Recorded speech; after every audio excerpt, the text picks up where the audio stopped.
and welcome back to my channel. If you're new here, my name is Miranda. I'm a homeschool mom to two, one preschooler and one infant. And today we're back doing a haul of all of our favorite read alouds from the past week. We get a huge amount of books from the library every single week to do read alouds, variety of topics, nonfiction and a little bit of fiction.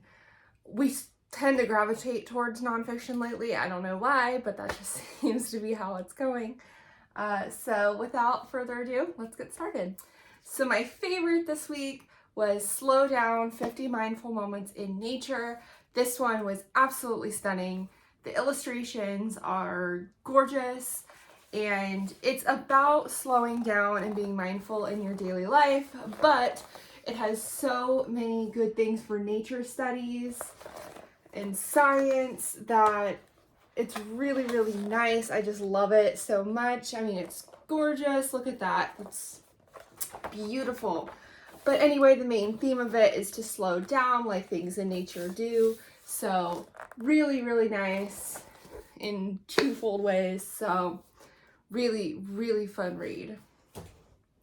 Next, continuing from last week, we have The Big Book of Beasts this week.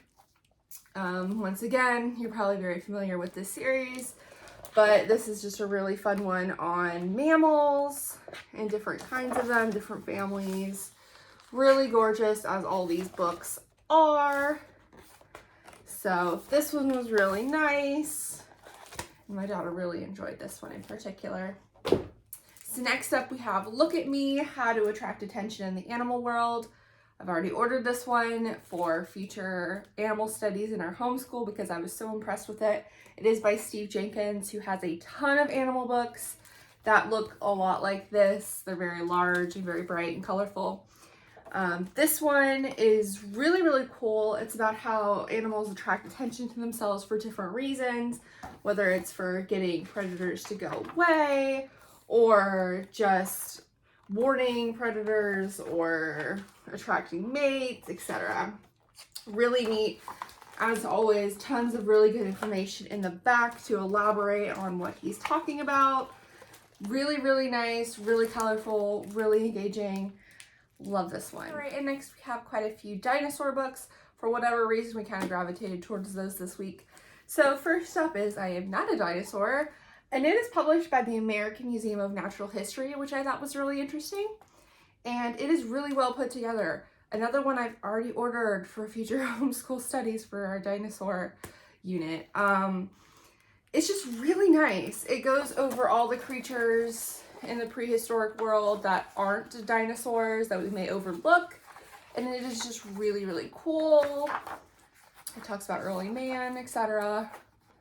And then it does give some information on dinosaurs.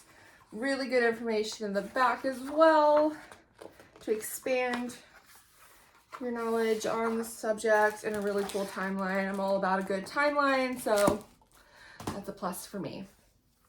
And shocker that it may be, I got another wide-eyed book this week, Day of the Dinosaurs, and what can I say? It's a wide-eyed book. It's going to be gorgeous. It was really, really nice. Goes through all the different eras and what animals lived in those periods of time. It's just excellent. As with all wide-eyed book, I'm going to recommend it. Next up, we have Dinosaur Lady, The Daring Discoveries of Mary Anning, the First Paleontologist. This was really interesting.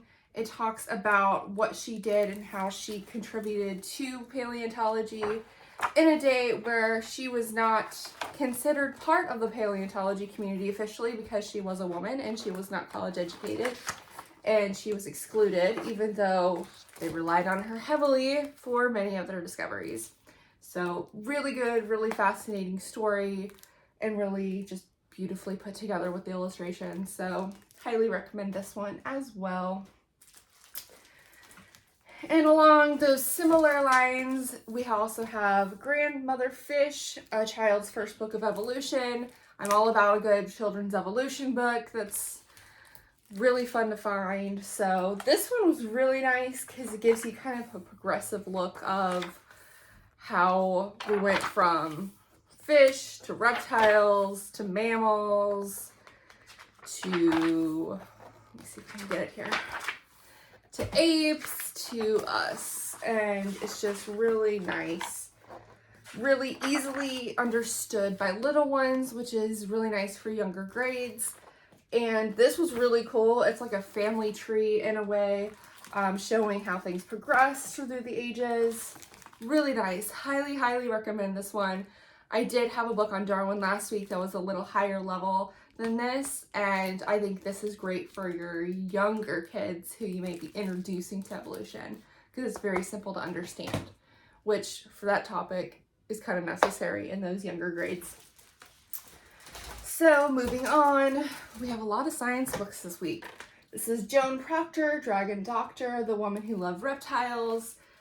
Similar to the Mary Anning book, it goes over this woman's life who contributed a lot to the study of herpetology, which is the study of reptiles, in a time where women did not usually contribute to science officially because they were excluded from those communities. And it's just really, really good. I really like it. I had no idea she existed prior to reading this book. So I'm all about a book that teaches me about someone new who made an impact. And it's just really interesting, really cool. A field that's usually represented highly by men. Showing a woman in that field is really awesome. I don't know if I've explained this before, but I'm from the animal field originally, and men usually dominate the reptile sector, so seeing a woman represented is awesome. Okay, and this is a fiction book, but it kind of fit with our science theme we were going with this week. That's Ada and the Galaxies. And it talks about a young girl who goes out to the country or the seaside where her grandparents live and all the things she observes there, including eventually the night sky. It is a fiction book, so it's going to have less pure factual information that those previous ones I showed you do have in them, but it is nice to incorporate some fiction even when you're studying more serious subjects like science. So this one was really good. It was really interesting. All right, and continuing that, A Beetle is Shy. I really love this series of books. They're just really beautiful and really interestingly put together. It talks about different beetles and it gives an adjective with each one and describes why it fits that adjective. If you're familiar, they also have a seed is sleepy and nest is noisy. There's a bunch of different ones now, but this one just went over beetles, which I thought was interesting for future insect studies. And as always, it's just gorgeous. So very beautiful. Highly recommend that one. And next, I kind of went crazy with this series this week. It's the Over and Under series. And 4 different ones this week. So we got Over and Under the Rainforest, which may be my favorite one because it's just so well done. All of these books, they take a walk through whatever environment they're in and they see different creatures and plants that make up that ecosystem. And it is a fictional story in that it is talking about, 2 people walking through the forest, but it gives a lot of good information on the animals they encounter. So I really love this series because I really love when they blend fiction and nonfiction in a really good way, which these do. I also got Over and Under the Snow, which talks about animals hibernating during the winter and what animals are still active in the winter, which is really interesting. So recommend that one as well. Over and Under the Canyon, which I actually didn't know this one had come out. And it is about the desert ecosystems out west. Really pretty. Really nice. I don't think anyone had ever checked this one out from the library. It was so crisp when I got it, and I love that. So that one was really good. And Over and Under the Pond, which talks about pond ecosystems.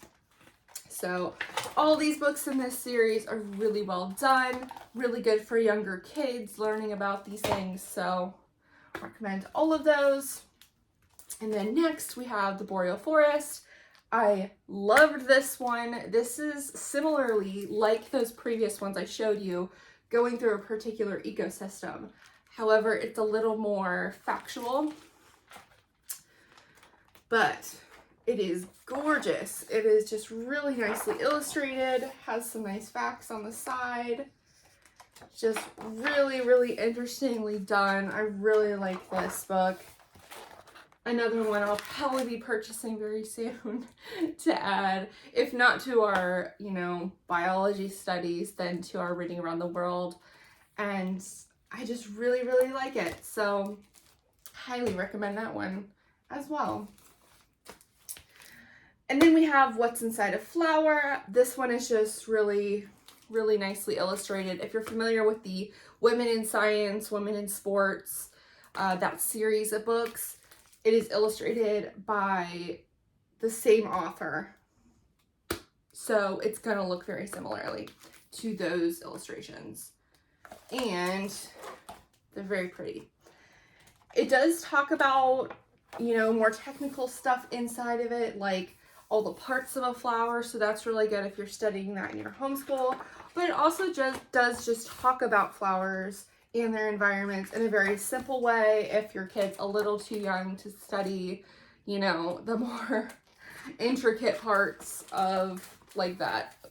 If that's a little above your kid's level, that's okay. You're still going to get something out of this book because it does talk about them in a basic way on different pages. So very gorgeous. Love this author. Highly recommend that one. This one I thought was really interesting and relevant for the times we are living in. This is June Almeida, Virus Detective, the woman who discovered the first human coronavirus. And kids of this era are going to be very familiar with the coronavirus. And so it's really interesting to see how she discovered the first one way back in the 60s and how this isn't a new discovery so much as a development of prior findings. But it was just really interesting. Another story where women were not usually included in science communities, but she contributed in a huge way. So highly recommend this one. It's really awesome. And I have a feeling going to be really relevant for years to come. So very good. Then next we have Wheels, Cars, Cogs, Carousels, and Other Things That Spin. This one is a fun series. I'm really a fan of Tracy Turner, who creates these books. She has another one called Wings, which we really like. It goes over everything that has to do with wheels. It's very bright, very colorful for little eyes to look at. So that's always a plus for me, since considering I do have a preschooler and keeping her attention sometimes is less than easy. So really interesting, really nice, very easy to understand. This is a Kingfisher book as well. Kingfisher makes a lot of really great books. So, and keeping in line with the theme we seem to have this week of women scientists, this haul is Science Superstars, 30 Brilliant Women Who Changed the World. I always really like these books that, you know, have a lot of different people and have short biographies on them. A lot of them, again, are women who contributed to their given field of science in a time that wasn't generally very welcoming to women. So it is really awesome to learn about them and their contributions. Some familiar names, some less familiar names in here. Really interesting drawings. I really like this one. And it is still on Book Outlet, so I did already purchase it. Okay, and moving on from our science grouping, I have Echo Echo, Reverso Poems About Greek Myths. I am a sucker for anything Greek mythology, so this was no exception. This one was really cool because it broke down very famous Greek myths and turned them into reverso poems. If you're not sure what a reverso poem is, it takes one half of the poem and then flips it. So it's the exact same poem, but reversed. And it's really interesting. I really, really like how it's done. It simplifies the myths, so if that bothers you, I'm sorry. But it is really good for little kids to understand what the myths are. So it's really good. When my kid's a little older, we're probably going to start History Quest. That's a few years down the line. However, that does go over Greek mythology, and I will be definitely adding this one in. So that's a plus for me. Next is This Is How We Do It, 1 Day in the Lives of 7 Kids Around the World. This one I really, really liked. It's really good for cultural studies in your homeschool. It just goes over 7 different kids, talks about their days, what they do, how it may be different than us. Just really, really nice, really interesting. All around the world. So Uganda, Japan, India, Peru. Really cool. I really like this. Another really good asset to have in our Reading Around the World series, which I'm developing now. So really, really nice. All right, and keeping in with that cultural studies group is K is for Kabuki, a Japan alphabet. I showed P is for Pinata, which was last week. It's the same series of books. Unfortunately, this series of books is out of print now. There are some used copies you can find on the internet. Some are harder to find than others, but I really, really love this series of books. I think it does cultural studies really, really well. They're just hard to find, unfortunately. So if your library has them, I highly recommend checking them out because they're just really well done. They go through a lot of really interesting cultural facts about whatever place it's talking about. This one's about Japan. I just really love that it can be for smaller kids with just the illustrations and the alphabet breakdown, but also it has a ton of information on the sides about whatever they're talking about that you can add in for kids who may need a little bit more than just the alphabet breakdown. So it's just really nice. I really love this series of books.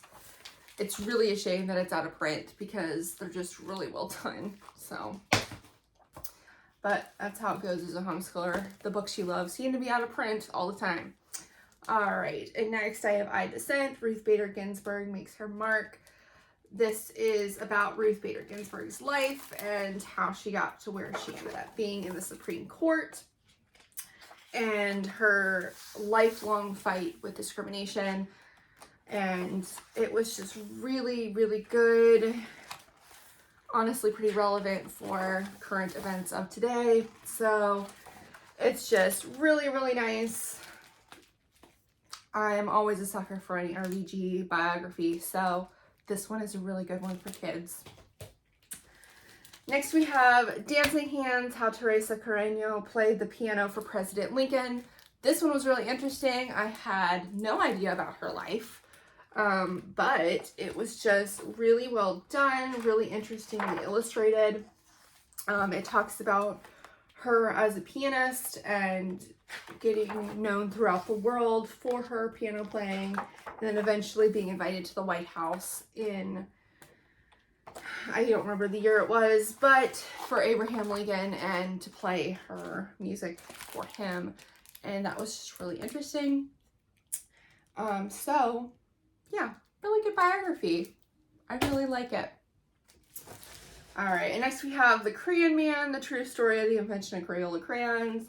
My daughter was all about this one because she is obsessed with crayons and everything colorful. So this one was just interesting, seeing how they invented crayons back in the day and seeing how they invented different colors when it wasn't a time that was very colorful back in the 1800s.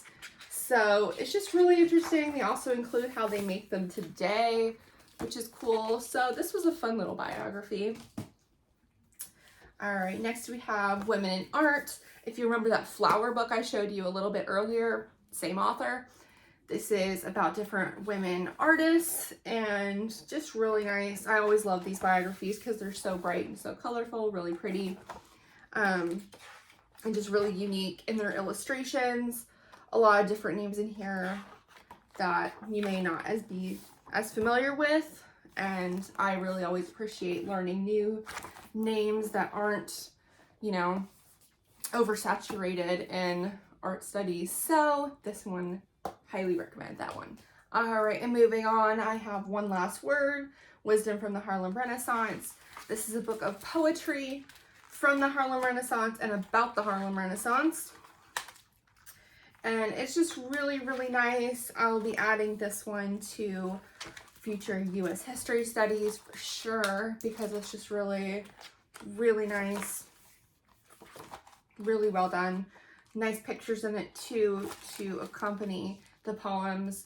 Always really excited when I find a good children's poetry book. This one is probably about middle grade, I would say, but I really, really like it. It's really well done. All right, and next we have The Fabled Life of Aesop. So if you're familiar with Aesop fables, this goes over the man who created them, or who we think created them. We're not really sure if he was a real person or not, but his life that we can assume, again, take it with a grain of salt, we aren't totally sure. But it is a really nice story regardless.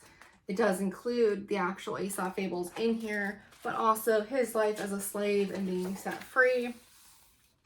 Really nicely illustrated, really interesting, just really cute. So I do recommend that one as well. Next we have Malalas Magic Pencil.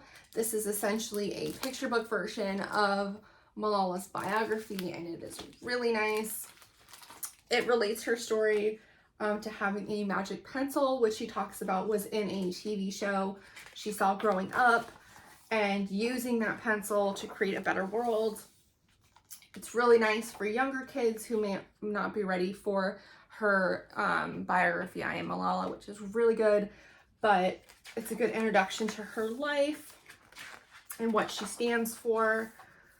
Really awesome. It's written by her specifically as well, which I really love. So highly recommend this one for sure. All right, and next, keeping with the poetry theme that we had a little bit ago, is Change Sings, a children's anthem by Amanda Gorman. Amanda Gorman is the poet who did the inaugural speech for Biden, and it was just really, really good. She's an amazing poet. I can't shut up about her because I love her so much. She's just extremely talented, and her children's book is no different. It's exceptional.